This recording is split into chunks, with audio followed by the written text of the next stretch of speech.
Hello दोस्तों, नमस्ते भाई। नमस्ते मेरे प्यारे भाई। Good afternoon. कैसे हैं आप सभी लोग? कैसा महसूस कर रहे हैं? हाँ, क्लास आपकी आधे घंटे लेट करवा दी भाई मैंने।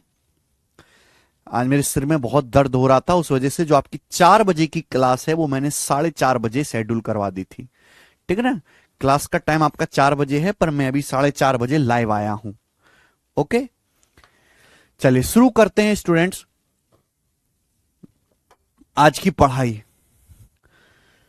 भाई मैंने आपको क्लासिफिकेशन ऑफ नंबर पढ़ा दिया है कि क्लासिफिकेशन ऑफ नंबर्स क्या होता है। ठीक है ना? तो आज हम आगे पढ़ेंगे। रेलवे और पुलिस के पेपर में बहुत ज्यादा पूछता है, हालांकि अब तो सब वो पता चल गया, फेस वैल्यू और प्लेस वैल्यू। फेस वैल्यू क्या है? फेस वैल्यू हिंदी में कहते हैं जातीय मान। हिंदी में क्या कहते हैं मेरे प्यार में? फेस वैल्यू को जातीय मान। फेस वैल्यू जातीय मान। जातीय मान मेरे प्यारे भाई, ठीक है ना? तो फेस वैल्यू सबसे आसान है पूरी दुनिया में निकालना। किस भी डिजिट की फेस वैल्यू मेरे प्यारे भाई, जो आपको डिजिट दी गई है वही उसकी फेस वैल्यू होती है मेरे दोस्तों। देखिए, दुनिया में जितनी भी संख्याएं हैं वो इन 10 अंकों से मिलके बनी है। इन 10 अंकों से मिलके बनी है मेरे दोस्तों, 0 से लेकर 9 तक। 0 से लेकर 9 तक ये 10 अंक भगवान ने दिए हैं और इन्हीं से मिलकर संख्याएं बनती हैं। इन्हें बोलते हैं डिजिट्स, या हिंदी में अंक। अंक बोलते हैं। अब आपके सामने जैसे बच्चों मैंने एक संख्या लिख दी, 59311724। मैंने आपके सामने संख्या लिख दी और मैं आपसे पूछ लेता हूं कि बताओ 7 की फेस वैल्यू क्या है? 7 की फेस वैल्यू क्या है? एफ फेस वैल्यू क्या है मेरे प्यार भी? Face value. तो अगर मैं आपसे यहां पे डिजिट्स हैं, इस संख्या को लिखने में कितने डिजिट लगे हैं? 1 2 3 4 5 6 7 डिजिट लगे। मैं पूछ रहा हूं 7 की फेस वैल्यू। तो जब मैं 7 की फेस वैल्यू पूछ रहा हूं तो खुद 7 ही आएगी। तो आप जिस डिजिट की फेस वैल्यू पूछ रहे हो वही उसकी फेस वैल्यू है। बात आई समझ में? मैं आपसे कहूं बताओ 9 की फेस वैल्यू कितनी है, तो 9 की फेस वैल्यू 9 ही है। और विश्वास करें, इतनी सी बात भी पेपर में पूछी जाती है। ठीक है भाई? फेस वैल्यू मतलब चेहरा, चेहरे जो शकल पे लिखा हुआ है वही फेस वैल्यू। जो शकल पे लिखा हुआ वही फेस वैल्यू है। सवाल देखो आप रेलवे के पेपर का। ये रेलवे के पेपर का आप सवाल देखिए। 315298 में 9 और 3 के फेस वैल्यू का अंतर क्या है? 9 और 3 के फेस वैल्यू का अंतर क्या है? बट 9 की फेस वैल्यू 9 होती है, 3 की फेस वैल्यू, 3 की शकल पे 3 लिखा हुआ है, इनकी फेस वैल्यू का अंतर 6 आ गया। खत्म। खत्म। आइए, आपके ये सवाल आरआरबी एनटीपीसी के पेपर में आया हुआ है, इतना इजी सा भी। जो शकल पे लिखा हुआ है वही उसकी फेस वैल्यू होता है मेरे प्यारे भाई। ठीक है जी? 817354। Find the sum of face values of 8 and 5 in the number. इस नंबर में 8 5 की फेस वैल्यू का सम क्या होगा? बेटा 8 की फेस वैल्यू 8 होती है, 5 की शकल पे 5 लिखा हुआ 5 होती है, इनका सम आपसे पूछा 13। तो 8 5 13 सवाल का आंसर था। पूरी दुनिया में शायद इससे आसान सवाल नहीं बनता है ना। आगे आइए। असली चीज है मेरे प्यार में प्लेस वैल्यू निकालना। असली चीज है प्लेस वैल्यू, या हिंदी में कहते हैं स्थानीय मान। फेस वैल्यू तो बिल्कुल बेकार है, प्लेस वैल्यू असली काम की चीज है। प्लेस वैल्यू या स्थानीय मान क्या होता है बच्चे, बताओ? प्लेस वैल्यू या स्थानीय मान क्या होता है? एक बात सुनना मेरे प्यारे दोस्त, सब बच्चे एक बात सुनना। मैं आपके सामने एक नंबर लिखता हूं, 59324। मैंने आपके सामने नंबर लिखा। इस नंबर को बनाने में 1 2 3 4 5 5 अंकों का इस्तेमाल हुआ है। तो आप जानते मेरे प्यारे भाई, आप ये जानते 4 को हम बोलते इकाई का अंक, यूनिट डिजिट। 2 को बोलते हम दहाई का अंक, टेंस डिजिट। 3 को बोलते हम सैकड़े स्थान का अंक, 100 प्लेस डिजिट यही पढ़ा है बचपन में। 9 को क्या बोलते हैं, हजारवें स्थान का अंक, 1000 प्लेस डिजिट। 5 को क्या बोलते हैं मेरे दोस्तों, ठीक है, 10,000 प्लेस डिजिट। ये जो संख्या 59324 है, जब हम एलजबरा में पढ़ते हैं, अगर एलजबरा में आप देखो तो अगर एलजबरा में एक्स वाई लिखा हुआ है तो इसका मतलब क्या है, इसका मतलब है एलजबरा में एक्स गुणा वाई। लेकिन मेरे प्यार भी, अगर आपके सामने एक संख्या लिखी हुई है एग्जाम्पल के लिए 53, तो इसका मतलब ये थोड़ा है कि 5 गुणा 3। क्या इसका मतलब ये है 5 गुणा 3? नहीं, इसका मतलब ये नहीं है। अगर आपके सामने 53 लिखा हुआ है तो इसका मतलब ये है मेरे दोस्तों कि 50 और 3 से मिलकर बना है। 3 का इकाई अंक, तो 3 में किससे गुणा होती है, 1 से। 5 क्या है मेरे दोस्तों, 5 टेंस प्लेस डिजिट है, ढाई का अंक है, 5 में किससे गुणा होती है, 10 से। यानी कि 5 गुणा 10 50, 50 में 3 जोड़ के 53 आएगा। एक्चुअली 53 नाम की कोई चीज होती ही नहीं है बेटा। एक्चुअल में संख्या तो ये होती है बेटा, लेकिन इतना लिखने में इंसान को समय बहुत लगता है। अगर कोई लिखने लगे कि 5 गुणा 10 प्लस 3 गुणा, कितना समय जाएगा। इसी बात को शॉर्ट में लिखने का तरीका ही 53 है। तो मेरे प्यारे दोस्त, अगर आपके सामने एक संख्या लिखी हुई है 5, या एक और एग्जांपल ले लेते हैं। आपके सामने लिखा है मेरे दोस्तों 764। ऐसा नहीं कि 7 और 6 के बीच में मेरे दोस्तों गुणा का साइन है, मल्टीप्लाई नहीं होता। 4 में 1 से गुणा होती है बेटा, 6 में किससे गुणा होते हैं, 10 से गुणा होती है, और 7 में किससे गुणा होती है, 100 से गुणा होती है। यानी कि 7 की 100 में गुणा करो 700, 6 में 10 से गुणा करो 60, फिर 4 इनको जोड़ो 760 और 4 को जोड़ो 764, तब आता है। क्लियर है? ये मैं आपको नंबर बनाना सिखा रहा हूं। तो जब हम कहते हैं 59324, इसका मतलब यह है कि सबसे जो यूनिट डिजिट है 4 है। 4 में किससे गुणा है, 1 से गुणा है, 1 से, प्लस 2 टेंस प्लेस डिजिट है, 2 में किससे गुणा है, 10 से गुणा है, 10 से, प्लस 3 जो 100 प्लेस डिजिट है, 3 में किससे गुणा है मेरे दोस्तों, 3 में गुणा है 100 से, 100 से। 9 में किससे गुणा है बेटा, 9000 प्लेस डिजिट है, 9 में किससे गुणा होगी, 1000 से। 9 में किससे गुणा होगी, 1000 से। आप बोलोगे हां जी सर बहुत बढ़िया, मजा आया, 1000 से, ठीक है। अब 5 है मेरे दोस्तों, 5 में किससे गुणा होगी, फिर 5 में किससे गुणा होगी, तो आपको समझना चाहिए 10,000 से। इन सबको जब मैं ऐड करूंगा, इन सबको ऐड करूंगा, तब जाके 59324 आएगा, तब जाके 59324 आएगा। समझ में आया? आप बोलोगे हां जी सर समझ में आया, ये संख्याओं के बनने का तरीका है। आप बोलोगे हां जी सर बहुत सही, कोई परेशानी नहीं, ठीक है बेटा। अब इस संख्या में 59324 में मैं आपसे पूछ लूं, बताओ 9 की प्लेस वैल्यू क्या है। आपके सामने संख्या लिखी है 59324, हम आपसे पूछ लें बताओ 9 की प्लेस वैल्यू क्या है। 9 की प्लेस वैल्यू क्या है, 9 की प्लेस वैल्यू क्या है, जल्दी से बताओ। तो हम लोग प्लेस वैल्यू कैसे निकालते हैं, देखो 59324, जब मैं इस नंबर को डिटेल में लिखता हूं तो 9 कहां आ रहा है, यहां आ रहा है, और 9 में किससे गुणा हो रही है, 1000 से।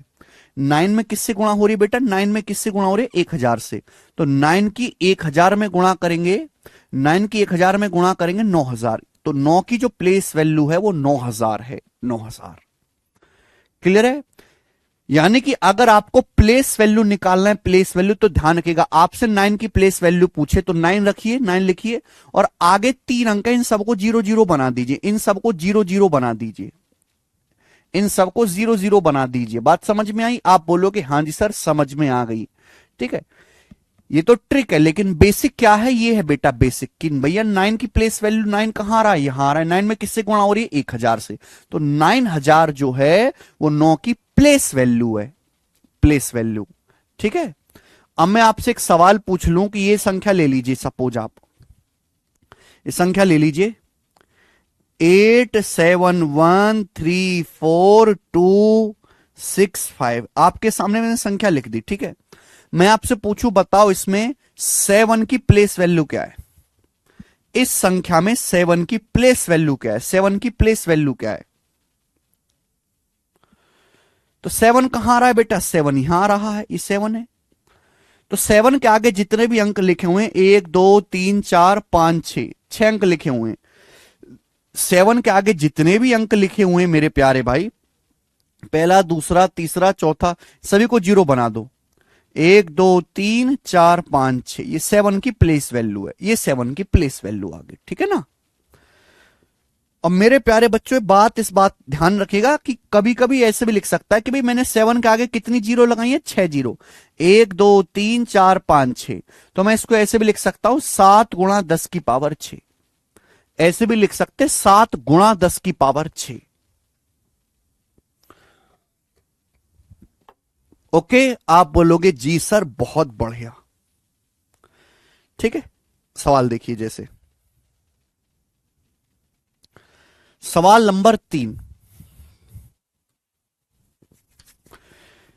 What the place value of 5 in the number this, इस नंबर में 5 की प्लेस वैल्यू क्या है। देखो, अगर आपको 5 की प्लेस वैल्यू पूछना है तो 5 एक ही बार लिखा होगा, 2 बार नहीं लिखेगा, वरना आप कंफ्यूज हो जाओगे कौन से 5 की बात कर रहा है एग्जामिनर। 5 की प्लेस वैल्यू पूछे तो बेटा ये रहा 5, इसके आगे कितने नंबर है, 1 2 3 4 5 6 7 नंबर है, सबको 0 0 करेंगे तो 5 गुणा 10 की पावर 7 हो जाएगा, 5 गुणा 10 की पावर 7 हो जाएगा। समझ में आए बच्चे, आप बोलोगे हां जी सर। ऐसे सवाल खासकर रेलवे और पुलिस कांस्टेबल के पेपर में ही आते हैं, एसएससी के पेपर्स में ऐसे सवाल नहीं आते हैं। ओके, 5 के आगे 7 डिजिट है, सबको 0 करेंगे तो 10 की पावर 7 हो जाएगा। ये देखिए 71624 में 7 की प्लेस वैल्यू क्या है भाई, एनटीपीसी का सवाल है, इस संख्या में 7 की प्लेस वैल्यू क्या है, देख लीजिए आप।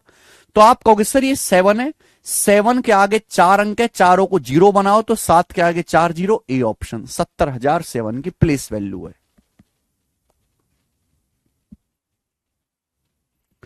नेक्स्ट आगे, ये सवाल भी आरआरबी एनटीपीसी के पेपर में आया, 516372 में 6 की प्लेस वैल्यू और फेस वैल्यू का डिफरेंस बताओ। बहुत बढ़िया, आपके सामने नंबर है, इसमें 51 जो भी नंबर दिखा हुआ है, तो आपको बताना क्या है, difference between place value and face value of 6, 6 की फेस वैल्यू और प्लेस वैल्यू का डिफरेंस। तो ये आपको 6 है, 6 के आगे 3 डिजिट है, तीनों को 0 करो, ये 6 की प्लेस वैल्यू है। 6 की शकल पे 6 लिखा है तो ये 6 की फेस वैल्यू है। इनका डिफरेंस कितना, इनका डिफरेंस आएगा 5994, 5994, तो आंसर है ए ऑप्शन 5994। ठीक है, चलिए देखो, यहां तक तो एग्जामिनर ने बहुत ज्यादा सवाल पूछ लिए हैं। अब आने वाला जमाना है दशमलव का। आपको पता है कि आजकल एग्जामिनर का डेसिमल वाले सवाल फेवरेट है, हर चीज में जबरदस्ती के दशमलव वाले सवाल पूछता है। देखिए, दशमलव का मतलब क्या है, दशमलव का मतलब ही है 10 से भाग देना, 10 से डिवाइड करना। जैसे मैंने आपके सामने एक नंबर लिख लिया, 932.7648 इसका क्या मतलब है बेटा, इसका मतलब यह कि जो नंबर 2 है, ये जो नंबर 2 है इसमें किससे गुणा होती है, 1 से है भाई। एक ये जो 3 है इसमें किससे गुणा होती है बेटा, 10 से। ये 9 है, 9 में किससे गुणा होती है बेटा, 100 से। यानी कि दशमलव से पहले 10 से गुणा होती है, 10 से। यहां 10 की पावर 0 से गुणा, यहां 10 की पावर 1, 2 में किससे गुणा है, 1 से। 1 को ही हम कहते हैं 10 की पावर 0। किसी भी संख्या की पावर अगर आप 0 करते हैं तो 1 होता है, किसी रियल नंबर की पावर आप 0 करेंगे तो 1 होगा मेरे प्यारे भी, 1 है ना। तो यहां 1 से गुणा है, 10 से गुणा है, 100 से गुणा, तो दशमलव से पहले यानी कि 10 से गुणा करते जाइए, प्लस दशमलव के बाद का मतलब है 10 से भाग देते जाइए। दशमलव के बाद 7 है, दशमलव के बाद 7 है तो 7 में किससे भाग देंगे, 10 से, 7/10 प्लस, फिर ये 6 है, दशमलव के बाद दूसरे अंक पे आ रहा है ना, दशमलव के बाद 1 और दूसरी जगह पे आ रहा है 6, तो 6 में किससे भाग देंगे, 100 से, 100 से प्लस 4, 4 में किससे भाग देंगे, 1000 से, 1000 से मेरे प्यारे भी, 1000 से, 1000 से प्लस 8, 8 में किससे भाग देंगे बेटा, 8 में किससे भाग देंगे, तो 8 में भाग देंगे आप 10,000 से। क्लियर है बात, समझ में आ गई? आप बोलोगे हां जी सर बिल्कुल सही, अच्छी तरीके से समझ में आ गई। ये मतलब है, ये मतलब है संख्या का मेरे प्यारे भाई, ये संख्या का मतलब है। एक्चुअल में संख्या ये है जिस बात को शॉर्ट में ऐसे करके लिखा जाता है, ऐसे करके, ठीक है। संख्या प्रॉपर लिखने का तरीका ये है, शॉर्ट में ऐसे लिखा जाता है, शॉर्ट में। तो अगर आपसे मेरे प्यारे में डेसिमल में प्लेस वैल्यू पूछे, जैसे इस संख्या में आपसे पूछ ले कि बताओ 4 की प्लेस वैल्यू क्या है, 4 की प्लेस वैल्यू, 4 की प्लेस वैल्यू क्या है, 4 की प्लेस वैल्यू। तो 4 कहां दिख रहा है, 4 यहां पे दिख रहा है, 4 ये दिख रहा है 4, ठीक है बेटे। आप बोलोगे हां जी सर ये 4 दिख रहा है। कौन से स्थान पर? दशमलव के बाद पहले, दूसरे, तीसरे स्थान पर है। दशमलव के बाद तीसरी पोजीशन पे, तीसरी पोजीशन पे 4, तो बेटा 3 जीरो आएगा नीचे, 3 जीरो। तीसरी पोजीशन पे तो 3 जीरो आएगा, 3 जीरो। ये इसकी प्लेस वैल्यू हो गई। या फिर मेरे प्यारे में दूसरा तरीका यह है कि 4 लिख लीजिए मेरे दोस्तों, 4 लिख लीजिए। 4 से पहले जितने भी अंक है, 4 से पहले जितने भी अंक है इनको जीरो बना दीजिए। 4 से पहले जितने भी अंक है इन दोनों को जीरो बना दीजिए। यहां लगेगा दशमलव, 0.004, 0.004, 0.004। दो रास्ते हैं। आंसर ऐसे भी दे सकता है, आंसर ऐसे भी दे सकता है सवाल में। समझ गए?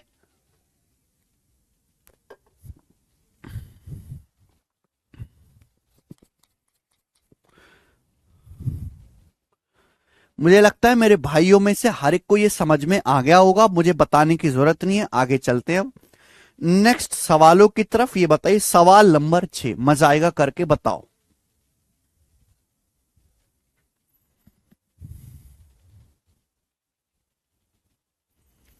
यस बताइए वैष्णवी सिंह। मैंने आपको क्लासिफिकेशन ऑफ नंबर की कंप्लीट थ्योरी बता दी है, क्लासिफिकेशन ऑफ नंबर की पूरी थ्योरी बता दी है। प्राइम, कंपोजिट, इवन, ऑड सब बता दिए मैंने आपको। रियल, इमेजिनरी मेरे दोस्तों क्या होते हैं, positive, negative, integer, zero, rational, irrational सब बता दिया। तो अब ये जो सवाल हैं थ्योरी पर बेस्ड हैं, थ्योरी वाले सवाल, ठीक है भाई। क्लासिफिकेशन ऑफ नंबर की थ्योरी पर बेस्ड। और ऐसा मत सोचिए कि गणित में थ्योरी वाले सवाल नहीं आते, आते हैं थ्योरी वाले सवाल। ये देखिए, which of the following is correct, कौन सा विकल्प सही है। पहला पढ़िए, decimal expansion of a rational number is terminating. मैं हिंदी में बता दे रहा हूं, परिमेय संख्याओं का दशमलव विस्तार शांत होता है। यह बात अधूरी है। परिमेय संख्याओं का रेशनल नंबर का डेसिमल एक्सपेंशन टर्मिनेटिंग भी हो सकता है और नॉन टर्मिनेटिंग रिपीटिंग भी हो सकता है। यह बात यानी कि अधूरी है। दूसरा, decimal expansion of a rational number is non terminating. परिमेय संख्याओं का दशमलव, अगर आप परिमेय संख्याओं को दशमलव में लिखेंगे तो नॉन टर्मिनेटिंग आएगा, यह बात भी गलत है। नॉन टर्मिनेटिंग आएगा बट रिपीटिंग आना चाहिए आगे। Decimal expansion of an irrational number is terminating. अपरिमेय संख्याओं का दशमलव विस्तार टर्मिनेटिंग शांत होता, यह बात भी गलत है। यानी कि 3 बातें गलत होंगी तो चौथी सही होगी, और यह सही है भी। देखो, decimal expansion of an irrational number, एक अपरिमेय संख्या का दशमलव विस्तार, एक अपरिमेय संख्या का दशमलव विस्तार नॉन टर्मिनेटिंग, एक अपरिमेय संख्या का दशमलव विस्तार, एक अपरिमेय संख्या का दशमलव विस्तार नॉन टर्मिनेटिंग एंड नॉन, ये आगे कट गया बेटा सवाल काटने में, नॉन रिपीटिंग होता है। ये बात एकदम सही है, non terminating and non repeating, ये वाली बात सही है। मैंने आपको बताया इरेशनल नंबर मतलब ना तो टर्मिनेट हो और ना ही कभी एक पैटर्न को रिपीट करें। तो चौथा वाला ऑप्शन यहां से सही है, डी ऑप्शन। डेसिमल एक्सपेंशन क्या होता है सर? डेसिमल एक्सपेंशन ये होता है कि जैसे बेटे ये मैंने आपके सामने लिखा 3/8, ये क्या लिखा है, ये भिन्न में लिखा हुआ, फ्रैक्शन की फॉर्म में लिखा हुआ 3/8। ये रैशनल नंबर है, लेकिन इसको दशमलव के रूप में लिखेंगे। 3 को 8 से भाग दोगे दशमलव में 0.375 आएगा, ये हो गया दशमलव विस्तार। दोनों संख्याएं दिख अलग अलग रही हैं पर हैं दोनों सेम। ये किस में लिखा हुआ है भिन्न में, ये किस में लिखा हुआ है दशमलव में। तो अगर आप इरेशनल नंबर अपरिमेय संख्याओं का दशमलव विस्तार करेंगे तो वो मेरे प्यारे भाई अशांत होगा और अनावर्ती होगा, नॉन टर्मिनेटिंग होगा, नॉन रिपीटिंग होगा। D option. ठीक है, आइए 7वां, सबसे छोटी अभाज्य संख्या कौन सी है? ग्रुप डी के पेपर में सवाल आया है।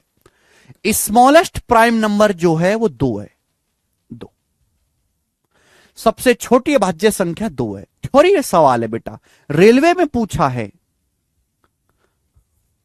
अरे हिंदी में भी है बेटा, एक ही सवाल था जो केवल इंग्लिश में था। इतने भी ज्यादा इंग्लिश से नफरत ना करो कि एक सवाल करने पर ही आपका दिमाग खराब हो जाए। हिंदी और इंग्लिश दोनों में सवाल लिखा हुआ मिलेगा आपको। सबसे छोटी अभाज्य संख्या स्मॉलेस्ट प्राइम नंबर 2 है। आइए, each prime number has blank factor या फैक्टर्स, बताओ जल्दी से। ईच प्राइम नंबर के कितने फैक्टर्स होते हैं? तो आपको पता होना चाहिए each prime number has 2 factors. Each prime number has 2 factors only, one and itself, one और खुद। प्रत्येक अभाज्य संख्या के 2 ही गुणनखंड होते हैं, एक और अगला खुद वही संख्या। ईच प्राइम नंबर के 2 ही फैक्टर्स होते हैं। ओके, समझ में बात? आप बोलोगे सर मजा आया। What is the difference between largest and smallest 2 digit prime number? 2 अंकों की सबसे बड़ी और सबसे छोटी अभाज्य संख्या के बीच का अंतर क्या है? तो आप मुझे बताओ, मैंने कल ही पढ़ाया है कि लार्जेस्ट 2 डिजिट प्राइम नंबर है 97 और स्मॉलेस्ट 2 डिजिट प्राइम नंबर है 11। इनका डिफरेंस कितना है? 86। 86 इस सवाल का आंसर है 86। 91 वाले गलत हैं। Largest 2 digit prime number is 97। Smallest 2 digit prime number, smallest 2 digit prime number is 11। आइए अगला सवाल देखिए, दिल्ली पुलिस कांस्टेबल 2023 के पेपर का सवाल। दिल्ली पुलिस कांस्टेबल बनाओ बेटा।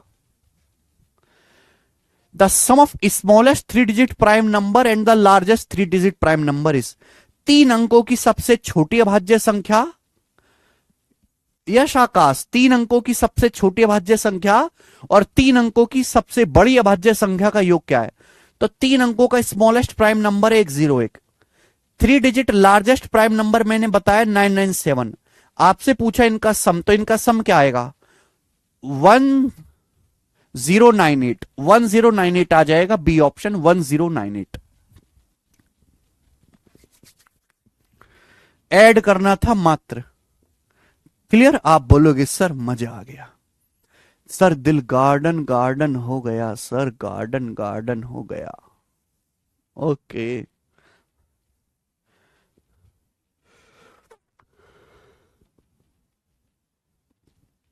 Eleven number, which of the following is not correct? सवाल में आपको 4 ऑप्शन दिए, बोला इन चारों ऑप्शन में से कौन सी बात करेक्ट नहीं है, यानी कि इन चारों ऑप्शन में 3 बात करेक्ट है, 1 बात गलत है। वही बताना है कि कौन सा स्टेटमेंट करेक्ट नहीं है। पहला, 1 is neither prime nor composite. 1 ना तो भाज्य संख्या है ना भाज्य संख्या, ये बात एकदम सही है, मैंने कल ही बताया था। तो ये थ्योरी वाले सवाल मेरे प्यारे भाई, ठीक है। अगर आपने बेसिक लेक्चर नहीं पढ़े हैं तो कैसे होगा? ओके, आप बोलोगे हाँ सर, 1 ना तो प्राइम नंबर है ना ही कंपोजिट नंबर है। दूसरी बात, 0 is neither positive nor negative, ये बात भी सही। 0 ना तो पॉजिटिव होता है ना नेगेटिव होता है। √2 इज एन इरेशनल नंबर, ये भी सही है। यानी कि तीनों बातें सही हैं। जब ये तीनों बातें सही हैं तो जाहिर सी बात है चौथे ये जो बात होगी सी ऑप्शन में गलत होगी। तो सी ऑप्शन इस सवाल का आंसर आएगा, सी ऑप्शन। आप कहोगे सर कैसे? बोला if P into Q is even then P and Q are always even. सवाल में बोला है कि if P into Q is even, यदि P और Q की गुणा इवन नंबर है, यदि P multiply by Q is an even number, then P and Q are always even, तो P और Q दोनों ही इवन नंबर है। P is even number, Q is even number. नहीं, ऐसा जरूरी नहीं है। सवाल बोला है कि अगर भाई P और Q की गुणा करके इवन नंबर आ रहा है तो P और Q ऑलवेज इवन नंबर होंगे, नहीं, ऐसा नहीं है। अगर P गुणा Q इवन है तो या तो P इवन होगा या Q इवन होगा, या इन दोनों में से अगर कोई एक नंबर भी इवन हो गया, अगर इन दोनों में से कोई एक नंबर इवन हो गया, ये इवन हो गया, ये ऑड हो गया, तो भी इवन ही आएगा गुणा करके। यानी कि ऐसा जरूरी नहीं कि इन दोनों की गुणा करके इवन आ रहा है तो दोनों ही नंबर इवन हो, गलत है।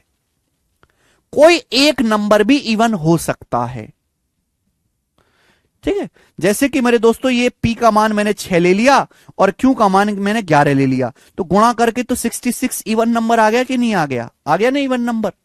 यानी कि एक ही नंबर इवन हुआ, दोनों थोड़ा ना हुए, ठीक है। आप बोलोगे सर ये बढ़िया है, तो ये कंसेप्चुअल सवाल है, बहुत ज्यादा नहीं आते बेटा पेपर में। लेकिन मेरा ये जो बैच है ऐसा नहीं कि केवल इंपॉर्टेंट पढ़ाने के लिए बनाया गया है। इंपॉर्टेंट नहीं, सब कुछ पढ़ाने के लिए बैच है। ये एग्जाम्पल से बता दिया बेटा मैंने, एग्जाम्पल से 6 और 11 लेके। ओके, नेक्स्ट अगला सवाल आएगा बेटा आपके सामने, यहां पर ये बताएंगे 12वां। करो 12 नंबर रेलवे ग्रुप डी के पेपर का, बताएं जल्दी से क्या आंसर है।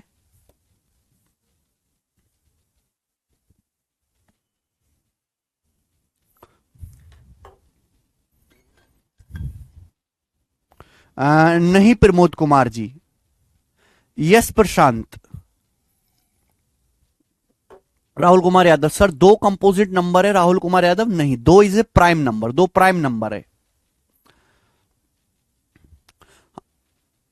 संजू कह रहे हैं अगर दोनों, बेटा आप शब्दों को नहीं समझ रहे, शब्द ना बड़े कीमती होते हैं, शब्दों पे ध्यान दो। ये स्टेटमेंट ये कह रहा है भाई P into Q is even, then P and Q are always even. Always कोई जबरदस्ती थोड़ना है। अगर P गुणा Q इवन नंबर आ रहा है तो ऐसी कोई जबरदस्ती नहीं है कि P और Q दोनों इवन हो, जबरदस्ती नहीं है। हो सकता है P इवन हो Q ऑड हो सकता है P ऑड हो Q इवन हो सकता है दोनों ही इवन नंबर हो। जबरदस्ती बात नहीं है, ऑलवेज नहीं आना चाहिए, ऑलवेज।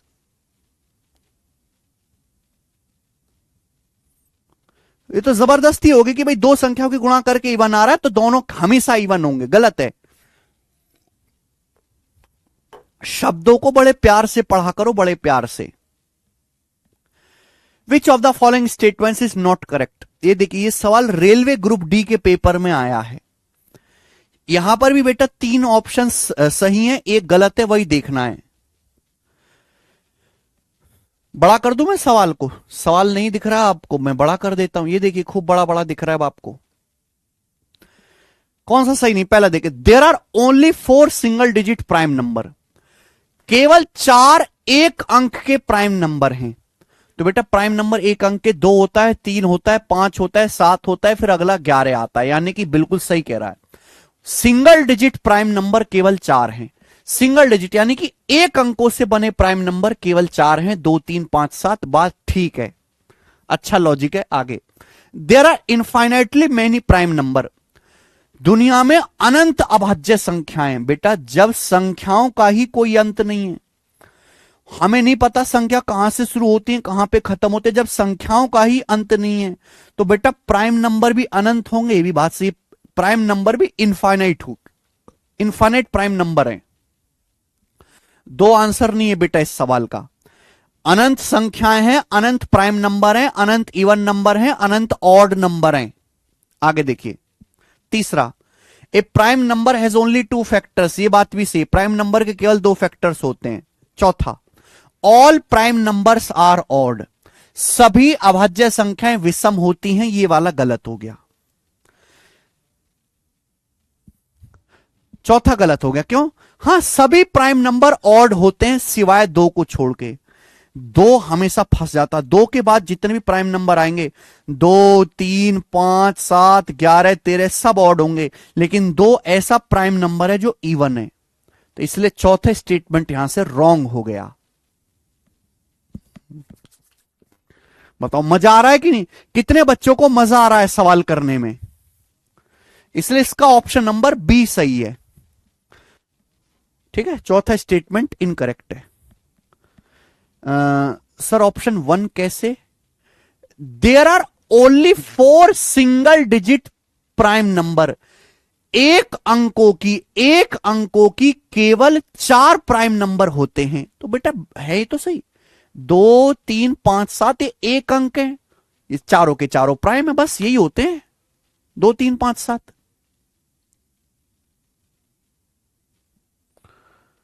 ऋषभ चौधरी समझ में आया? हाँ, अगर आपने थ्योरी नहीं पढ़ी है तो नहीं समझ में आएगा। ये जो 90% बच्चे 99% बच्चे आंसर बता रहे हैं, क्यों? क्योंकि इन्होंने थ्योरी अच्छे से पढ़ी है। अब सीधे सवाल करने आओगे, नहीं होगा। सीधे सवाल नहीं होंगे बेटा जब तक आप बेसिक ना पढ़ेंगे। अगला सवाल नंबर 13 बताएं।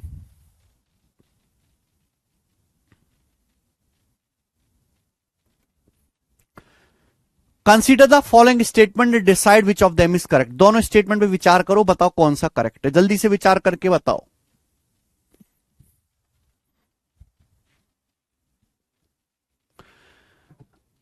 नई भूमिका बिश्नोई।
कर पाए? समय दिया मैंने आपको। Every prime number is odd. प्रत्येक प्राइम नंबर ऑड है, गलत बात। भाई प्राइम नंबर तो दो भी है लेकिन दो इवन है। Product of any two prime number is odd. किन्हीं भी दो अभाज्य संख्याओं का गुणनफल विषम होता है। किन्हीं भी दो अभाज्य संख्याओं का गुणनफल विषम होता है, ऐसा जरूरी नहीं है। भाई आप ये देखो, दो एक प्राइम नंबर है, 5 एक प्राइम नंबर है, इनकी गुणा करोगे क्या आएगा? 10 आएगा। 10 जो कि इवन नंबर आएगा, ऑड तो नहीं आया। तो यानी कि ये बात भी गलत है। तो नाइदर आ जाएगा, नाइदर।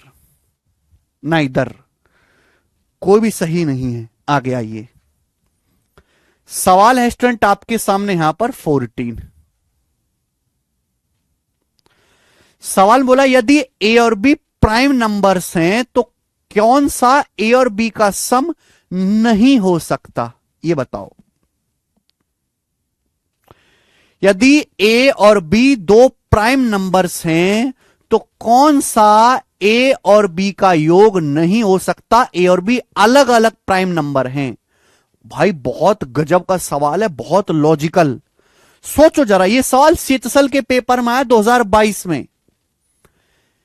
सीएचएसएल 2000, जिन सवालों पे सोर्स नहीं लिखा हुआ है वो समझ लीजिए वो सीजीएल और सीएचएसएल के प्रीवियस सर हैं। अगर ए और बी प्राइम नंबर है तो निम्नलिखित में से क्या ए और बी का योग नहीं हो सकता? ए और बी अलग अलग, डिस्टिंक्ट का मतलब होता है अलग अलग अभाज्य संख्या है। देखो प्राइम नंबर कौन कौन से होते हैं?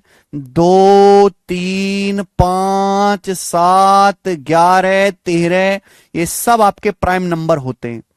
मुझे बताना है कि अगर ए और बी दो प्राइम नंबर है तो इन चारों ऑप्शन में से क्या ए और बी का योग नहीं हो सकता? तो मैं देखते ही बता दूंगा 6। 6 कभी नहीं आ सकता बेटा। देखो 6 पहली बात ही अपने आप में बहुत छोटा सा नंबर है। अगर मैं 2 और 3 को जोड़ूंगा तो 5 आएगा। अगर मैं इन दोनों को जोड़ता हूं 2 और 3 को तो 5 आएगा, दो संख्याएं। मैं इनको जोड़ूंगा 2, 5, 7 आएगा। मैं इनको जोड़ूंगा 3, 5, 8 आएगा। मैं इनको जोड़ूंगा 3, 7, 10 आएगा। यानी कि 6 में आगे, अगर आगे बड़ी बड़ी संख्याएं, आगे ना बड़ी बड़ी संख्या, इन बड़ी बड़ी संख्याओं को जोड़ के तो 6 आएगा नहीं। इतनी बड़ी बड़ी संख्याओं को जोड़ के तो 6 आएगा नहीं भाई। 6 तो यहीं से बन सकता है इन छोटी छोटी संख्याओं से, और यहां से 6 बनेगा नहीं। 2, 3, 5 होता है, 3, 5, 8 होता है, 5, 2, 7 होता है, यानी कि 6 नहीं आ सकता कभी।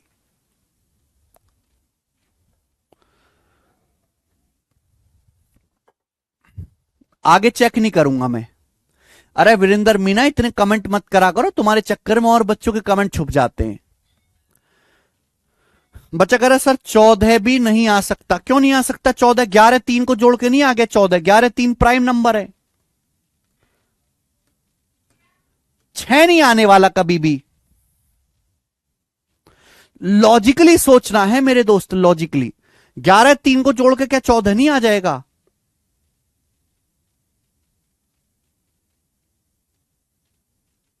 मजा, अच्छा सवाल है, सीएचएसएल में पूछा है। नेक्स्ट एक और लेंगे। अब सवाल नंबर है आपके सामने 15। बताएं 15 नंबर क्वेश्चन।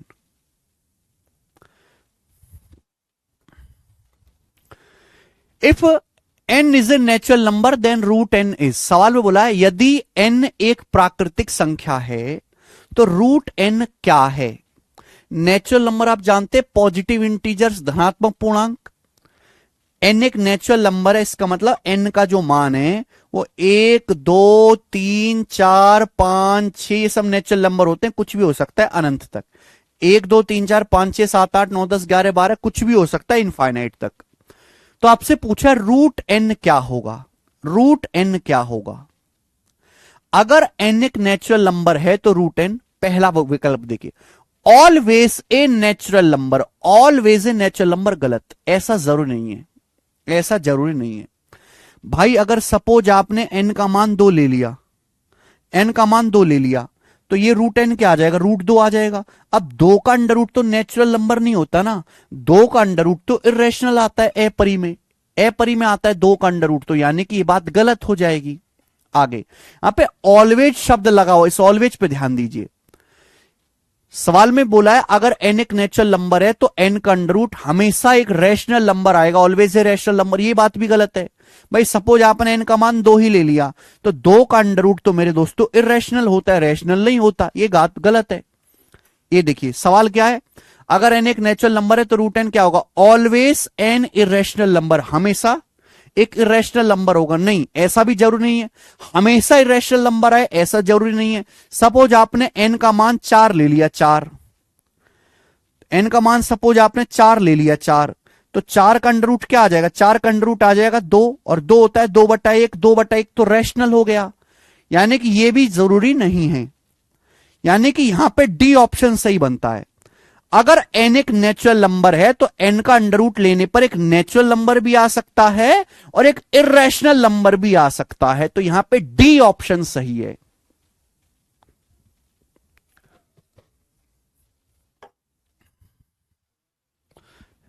ठीक है भाई मेरे, मजा आया करके। अगर n एक नेचुरल नंबर है तो n का अंडर रूट या तो इरेशनल आएगा, अगर आप किसी प्राइम नंबर का अंडर रूट लेंगे तो इरेशनल आएगा। अगर आप किसी पूर्ण वर्ग संख्या का जैसे 4, 16, 25, 64, 81 का अंडर रूट लेंगे तो नेचुरल नंबर आएगा। मुन्ना कुमार का कह रहे हैं सर 3 + 3 6। अरे मुन्ना, ए मुनवा, मुनवा रे, ए और बी भिन्न अभाज्य संख्या, ए और बी अलग अलग प्राइम नंबर लेने, सेम नहीं लेने। आपने 3 और 3 6 कर दिया, लेकिन 3 और 3 तो सेम हो गया ना, अलग अलग लेने हैं।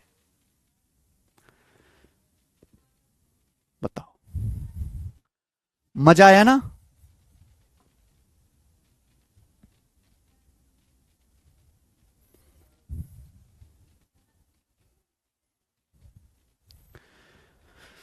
नेक्स्ट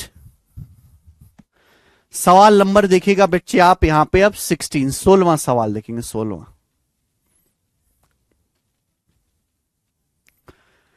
बड़े बड़े स्टेटमेंट वाले सवाल हैं, आते हैं पेपर में।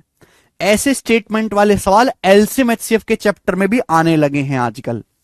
करिए,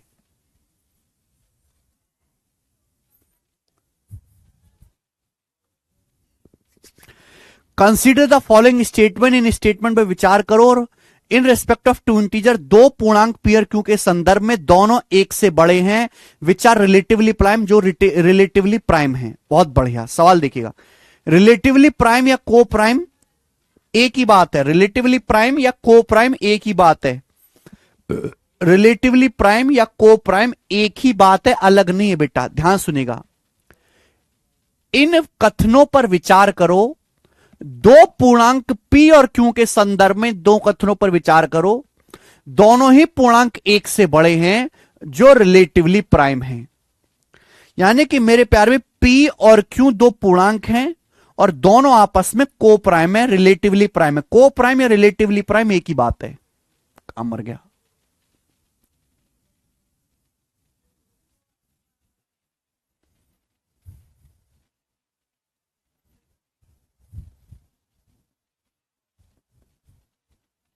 ठीक है मेरे प्यारे बेटे, तो P और Q मेरे दोस्तों दो इंटीजर्स हैं और ये आप जो है आपस में रिलेटिवली प्राइम, मतलब इनमें कुछ भी कॉमन नहीं है। रिलेटिवली प्राइम की मैंने को प्राइम की परिभाषा बताई, ऐसी दो संख्या है जिनमें एक के अलावा कुछ भी कॉमन ना हो, यानी एक के अलावा किसी भी कॉमन नंबर से ना कटे।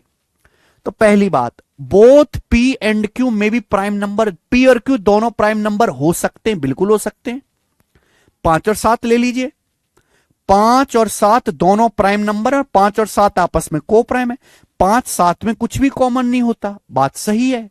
दूसरा, बोथ P एंड Q में भी कंपोजिट नंबर, भाई P और Q आपस में रिलेटिवली प्राइम है, क्या आप दोनों P और Q कंपोजिट नंबर हो सकते हैं? बिल्कुल हो सकते हैं। आप 9 और से ले लीजिए, भाई 9 भी मेरे दोस्तों 9 ले लीजिए और आप 14 ले लीजिए, दोनों कंपोजिट नंबर है। 9 और 14 दोनों कंपोजिट नंबर है, दोनों आपस में को प्राइम है।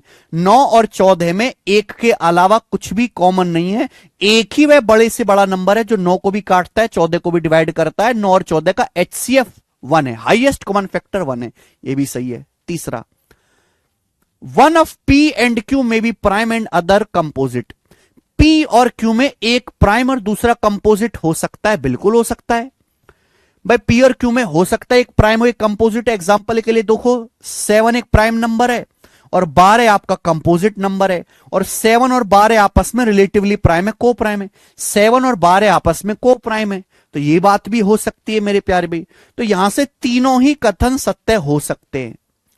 यहां पे शब्द लग रहा हो सकते हैं, हो सकते हैं, हो सकते हैं। हो सकते हो को हटा के अगर ये कहता ना होगा, गलत हो जाती वहां, ठीक है ना। अगर यहां पे शब्द लगा है P और Q दोनों अभाज्य संख्याएं हो सकते हैं, अगर ये लिखता ना P और Q अभाज्य संख्याएं होंगी, गलत हो जाता, क्योंकि मेरे दोस्तों फिर उसने स्ट्रिक्ट कर दिया, उसने जबरदस्ती कर दी।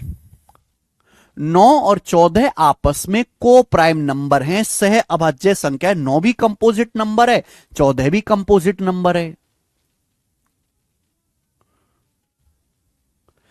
कृपया कल का लेक्चर पढ़ के आए और अपनी हिंदी को भी थोड़ा मजबूत करें।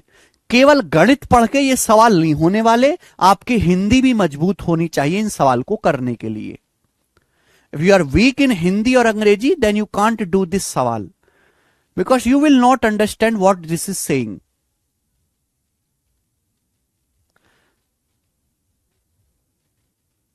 Okay, again I can explain. शब्द यहां पे लग रहा है बेटा, प्लीज सवाल पढ़ो, सवाल पढ़ो। हो सकता है, हो सकता है, मे बी शब्द क्या लग रहा है, हो सकता है। इंग्लिश में मे बी, कोई जबरदस्ती नहीं है, ऐसी बात हो भी सकती है और नहीं भी हो सकती है, पॉसिबिलिटी है, देयर इज ए पॉसिबिलिटी। सवाल बोला है कि भाई पी और क्यू दो इंटीजर हैं और दोनों आपस में रिलेटिवली प्राइम है, दोनों को प्राइम है। तो पहली बात है कि बोथ पी और क्यू में बी प्राइम, यस बोथ में पी और क्यू में बी प्राइम। जैसे कि 5 is a prime number, 11 is a prime number, और 5 और 11 दोनों ही को प्राइम है, रिलेटिवली प्राइम है। दूसरा, ये बात हो सकती है। दूसरा, बोथ पी और क्यू में be composite number, yes P और क्यू में be composite number. 16 is a composite number, 16 is a composite number मेरे दोस्तों। उसके बाद क्या ले लेते हैं बेटा, 27 इज ए कंपोजिट नंबर, और 16 और 27 आपस में को प्राइम है, दोनों में कुछ भी कॉमन नहीं होता एक के अलावा। बात सही है। One of the P and Q में भी prime and other composite. P और क्यू में एक प्राइम एक कंपोजिट हो सकता है, जैसे कि मैंने ले लिया 7 प्राइम नंबर है, 12 कंपोजिट नंबर है, और 7 12 आपस में को प्राइम है। यानी कि तीनों ही बातें सही हो सकती हैं। ठीक है, आगे आओ।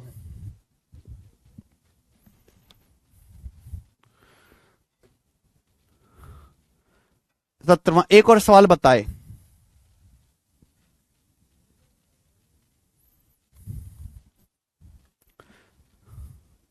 रविंदर प्रताप जी सवाल करेंगे। रविंदर प्रताप जी सवाल करने पे ध्यान दो।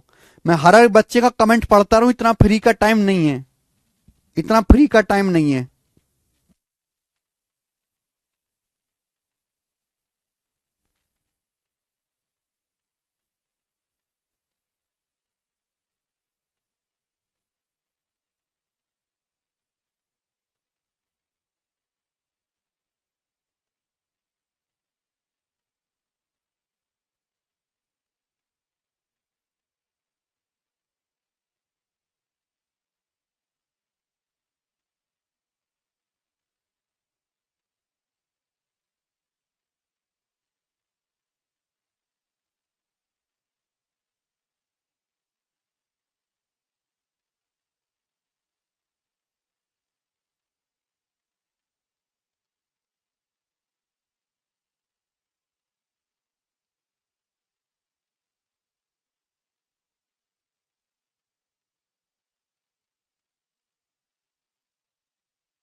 आ तो गया, नेक्स्ट क्वेश्चन करो। नहीं एक नहीं दो, क्या नहीं नहीं लगा के रखा है? कौन सा स्टेटमेंट सही नहीं है? Which of the following statements is not true? यानी कि मेरे प्यार में ये बताना है कि कौन सा इनमें से ट्रू नहीं है। पहला, the difference of two prime number both greater than 2 is always divisible by 2। दो से अधिक, दो से अधिक दो अभाज्य संख्याओं का अंतर 2 से विभाज्य होता है। 2 से बड़ी प्राइम नंबर का डिफरेंस हमेशा 2 से डिविजिबल होता है। क्या यह बात सही है? हां जी एकदम सही है। एक बात बताओ, 2 से बड़े जितने भी प्राइम नंबर है वो सारे के सारे ऑड होंगे। भाई 2 ही अकेला ऐसा प्राइम नंबर है जो इवन है। 2 से बड़े, 2 से अधिक, ग्रेटर देन 2 जितने भी प्राइम नंबर होंगे सारे ऑड होंगे, और 2 ऑड नंबर का डिफरेंस हमेशा इवन आएगा, और इवन नंबर हमेशा 2 से भाग होगा। लॉजिकली सोचो तो this is right, this is right मेरे प्यारे भाई। क्लियर है? आप बोलोगे हां sir. Second, for two different integer m and n and a prime number p, if p divides product m गुणा n, then p divides either m or n। बहुत बढ़िया सवाल है मेरे प्यारे भाई। सवाल में कह रहा है दो अलग अलग संख्याएं m और n है। सवाल में कह रहा है दो अलग अलग संख्याएं m और n है। m और n दो अलग अलग संख्याएं हैं, और एक प्राइम नंबर p है, एक अभाज्य संख्या p है। अगर p m गुणा n को डिवाइड करता है, अगर प्राइम नंबर जो p है m गुणा n को डिवाइड करता है, तो इसका मतलब यह है अगर p m गुणा n को डिवाइड करता है तो इसका मतलब यह p एक प्राइम नंबर है। p या तो m को भाग देता होगा या p n को, किसी एक को जरूर भाग देता होगा p। ठीक है मेरे प्यारे भाई, क्लियर है? आप बोलोगे हां जी सर बिल्कुल सही, यह बात भी सही है, p या तो m को डिवाइड करेगा या n को डिवाइड करेगा। ओके, आप बोलोगे हां जी सर एकदम सही है। नेक्स्ट तीसरे स्टेटमेंट पे आते हैं। तीसरे स्टेटमेंट पे आते हैं मेरे प्यारे भाई, बोला है if A number is of the form 6n-1, अगर कोई नंबर 6n-1 फॉर्म का है जहां n एक नेचुरल नंबर प्राकृतिक संख्या है, then it is a prime number. नहीं, गलत बात मेरे भाई, एक बात समझ लीजिएगा, ईच प्राइम नंबर को 6n-1 फॉर्म में लिखा जा सकता है। प्रत्येक अभाज्य संख्या को, प्रत्येक प्राइम नंबर को 6n-1 फॉर्म में लिखा जा सकता है, लेकिन कोई भी नंबर जो 6n-1 फॉर्म का हो वो हमेशा प्राइम रहे ऐसा जरूरी नहीं है। ये गलत है बात, ये गलत है।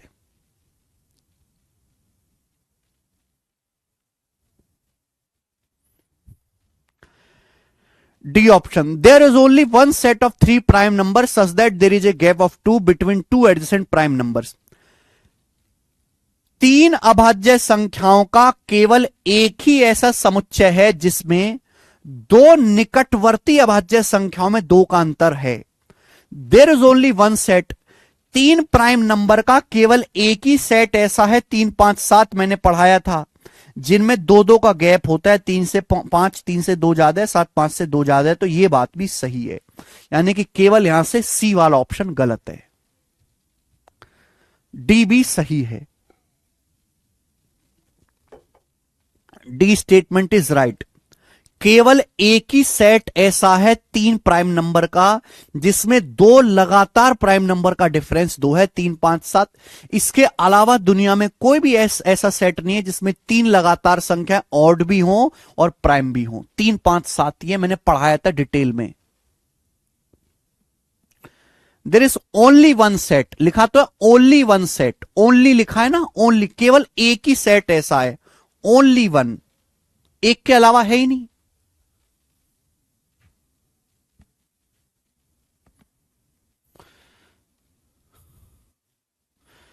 ऑप्शन है, दोबारा एक्सप्लेन कर दो करण शर्मा जी। देखिए, the difference of 2 prime numbers both greater than 2 is always divisible by 2। 2 से अधिक अभाज्य संख्याओं का अंतर हमेशा 2 से भाज्य होता है। अब 2 से बड़े कोई भी प्राइम नंबर ले लो, 2 से बड़े प्राइम नंबर आप ले लीजिए 5 और 11 ऑड होंगे। 2 से बड़े आप कोई भी प्राइम नंबर ले लीजिए, जैसे मैंने एग्जांपल के लिए 11 और 5 ले लिया, दोनों ऑड होंगे। जब मैं इनका डिफरेंस निकालूंगा तो मैंने आपको पढ़ाया कि ऑड में ऑड नंबर जोड़ के इवन आता है, ऑड में ऑड नंबर घटाओगे तो भी इवन आएगा, और ये जो इवन नंबर आएगा ये हमेशा 2 से डिविजिबल होगा। तो ये बात सही है।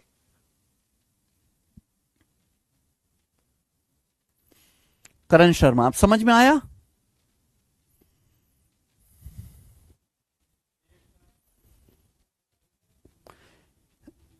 सी कैसे गलत है अंकिता जी, इसके लिए आप थ्योरी पढ़ो जाके। मैंने बताया each prime number can be written in the form 6n-1, but any number written in the form 6n-1 may be prime और नॉट। कोई भी नंबर जो 6n-1 फॉर्म में लिखा हुआ है मेरे प्यारे दोस्तों, वो हमेशा प्राइम रहे ऐसी कोई गारंटी नहीं है। बात आ गई समझ में? आप बोलोगे हाँ थ्योरी पढ़ के आओ, ये बात मैंने थ्योरी में समझाई है, सवाल में नहीं समझाई जा सकती। ये सवाल है, सवाल में थ्योरी नहीं बताई जा सकती, बस हिंट दी जा सकती है। असली तो खेल हो चुका। ठीक है,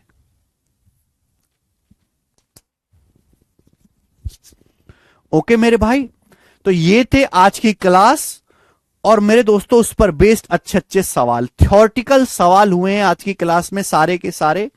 ठीक है, शीट मैंने ऑलरेडी अपलोड करवा दी है, घर पे जाके तसल्ली से थ्योरी वाले सवालों को करके देखिएगा। ठीक है, आज इतना ही, बाकी हम कल करेंगे, कल नहीं अब मंडे को करेंगे। बाय।